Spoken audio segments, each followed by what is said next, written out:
Medical কলেজের তৃতীয় তলায় নির্বিঘ্নে ঘুরে বেড়াচ্ছে গরু ও কুকুর। আরেকদিকে চিকিৎসার জন্য দাঁড়িয়ে আছেন রোগীরা।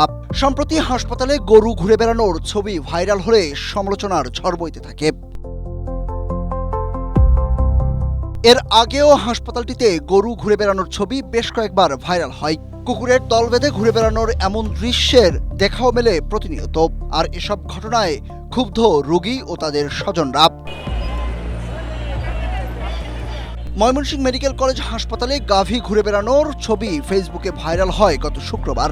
একটি ফেসবুক গ্রুপে ওই দিন রাতে ছবিটি প্রকাশ করে লেখা হয়, হাসপাতালের তৃতীয় তলায় শিশু সার্জারি বিভাগে গরু চলাচল করে, দেখার কেউ নেই। হাসপাতালে কোনো গরু দেখার মতন কেউ নাই, মানে এই হাসপাতালের কর্তৃপক্ষ কি যে করে আল্লাহ জানে। যারা এই জায়গার দায়িত্বে আছে মেডিকেলে তাদের গাফুলিতি মনে করি। আমাদের এলাকার অনেক লোকজন আসে এই জায়গায়, অনেক লোকজন অনেক ডরায় যায়।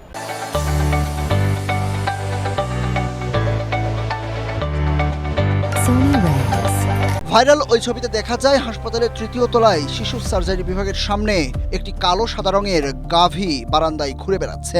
পাশে রোগী বহনের ট্রলি ও সামনে রোগীদের উপস্থিতিও দেখা যায়। বিষয়টি নিয়ে ক্ষোভ প্রকাশ করেছেন সচেতন নাগরিকরা। একটি প্রসিদ্ধ হাসপাতালে এমন চিত্র কেন থাকবে? যারা দায়িত্বে নিয়োজিত রয়েছে, প্রশাসনিক দায়িত্বে, নিরাপত্তার দায়িত্বে, তারা কাজটা কি করে সে প্রশ্নগুলো কিন্তু এই যে গরুগুলো যে প্রবেশ করে চতুষ্পদী পানিগুলো আমাদের আঙ্গুল দিয়ে দেখিয়ে দিচ্ছে, যেখানে যথাযথভাবে দায়িত্ব পালন করা হয় না। এদিকে এই বিষয়ে ক্যামেরার সামনে গণমাধ্যমকে বক্তব্য দিতে রাজি হননি ময়মনসিংহ মেডিকেল কলেজ হাসপাতালের উপপরিচালক ডাক্তার জাকিউল ইসলাম। তবে দায়িত্বপ্রাপ্ত কর্মকর্তা ঝন্টু সরকার জানান, বিষয়টি খতিয়ে দেখে প্রয়োজনীয় ব্যবস্থা নেওয়া হবে।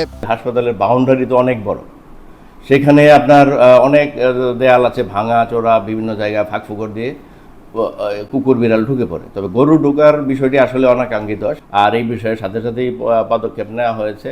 আমরা পরিচালক স্যার সিকিউরিটি গার্ডদেরকে ডেকে যথাযথ ব্যবস্থা নেওয়ার জন্য করেছেন, এবং ভবিষ্যতে যেন এরকম গাফিলতি না হয় এই বিষয়ে সতর্ক দৃষ্টি রাখার জন্য স্যার নির্দেশনা দিয়েছে।